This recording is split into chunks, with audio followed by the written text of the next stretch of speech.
Let's talk about our thoughts and our mind for just a minute. A lot of us have been convinced that when we think a thought, we have to follow that thought, right? We've been convinced that when a thought comes into our mind, that's what we have to identify with. And a lot of times, our crazy, out of control minds are what ends up leading us to this bad decision or that bad decision or this snap judgment or that snap judgment. In reality, the way it works is an analogy that you guys have probably heard 1,000 times, and I've heard myself, and I'm going to use it again here because it makes sense when you really break it down in its most fundamental, to its most fundamental level. You'll see that it makes perfect sense. You imagine your mind. If you close your eyes for just a second, you can imagine your mind as a blue, clear sky, no clouds, and that's the essence of your mind. It's crystal clear with nothing in the background or the forefront.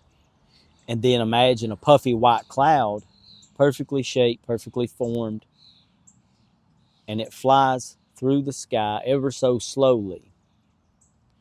That is a thought that's entering into your mind. Now, what happens is, as the observer of these clouds, which is what we are the observer of these clouds. We start to attach to following these clouds. So what happens is we end up looking at the sky, and as the clouds pass by, we start to follow each and every one of them. So we're doing this all the time when we have an untrained mind. And the majority of our suffering comes from our untrained mind. When we have thoughts about the past or the future, we start to follow those thoughts. And as we follow those thoughts, they lead us into suffering because we become anxious about the future or anticipating the future, or we become sad about the past. Either way, it's causing us issues. It's causing us to have a bit of suffering. So what we have to do is start to train our mind. And we do that through simple mindfulness techniques, okay?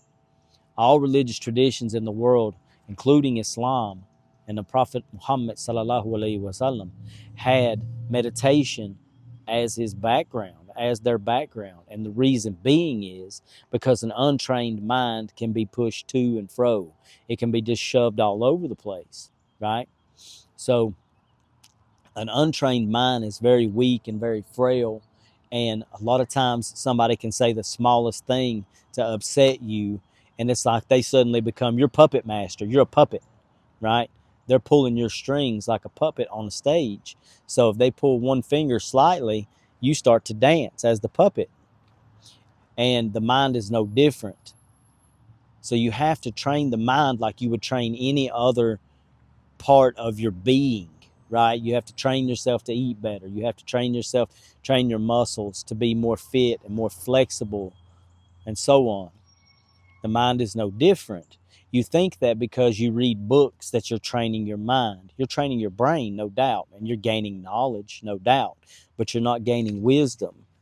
Wisdom comes through training the mind and knowing when to implement that knowledge, right? So if you have an untrained mind, it doesn't matter how many books that you read, you're still going to act like a psychopath whenever somebody says the slightest thing to inconvenience you. It's going to set you off. You're going to have this emotional outburst, this emotional tirade. You're going to, throw a fit. I know plenty of grown men who behave worse than young women, worse than teenage girls, because the slightest little thing will inconvenience them and set them off. And this is no way to behave if you're a man. You're not showing anybody around you that you're strong and dependable, so on and so forth. So you have to start all the practices. I firmly believe that before you take on any type of scholarly training, that you should always seek to train your mind first and foremost, because it doesn't matter how much knowledge you gain from books. And that's the thing about books as well. If you study 100 books, then you're a scholar, right? And if you study one book, then suddenly you're religious, depending on which religion you're studying, right? So all of these books, they're wonderful and they help you to an extent, but you have to understand where your mind is at and that you're being pushed to and fro by these thoughts that come along. A much better practice to have is to begin to work with the mind and see the thoughts coming and going like the clouds.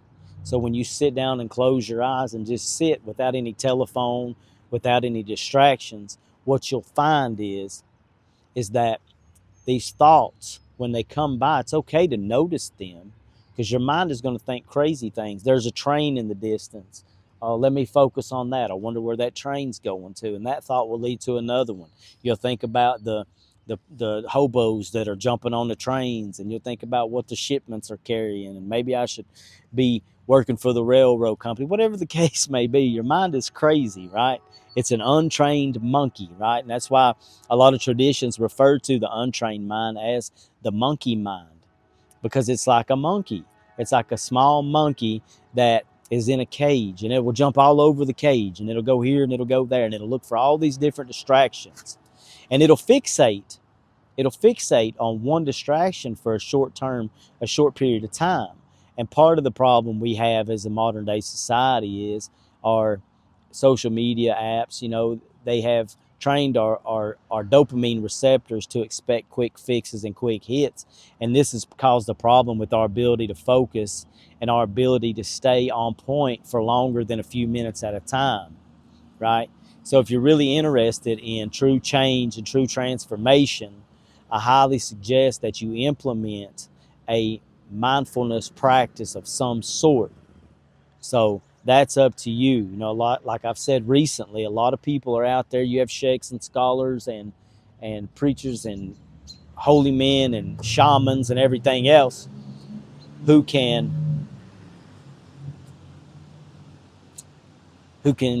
guide you to the path of belief and the path of salvation, so to speak.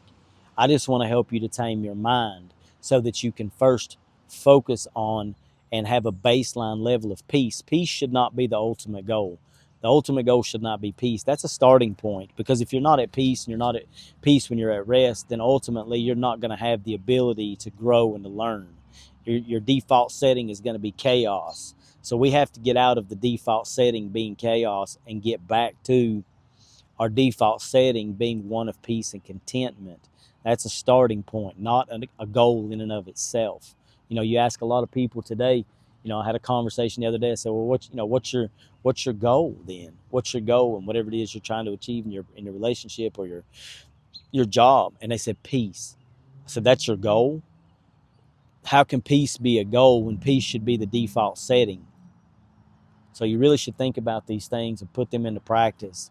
Let me know in the comments below what you think about this. If you have any questions, comments, concerns, or suggestions, let me know in the comments. Be sure to hit the like and the subscribe button. Thanks for watching, everybody. Till next time.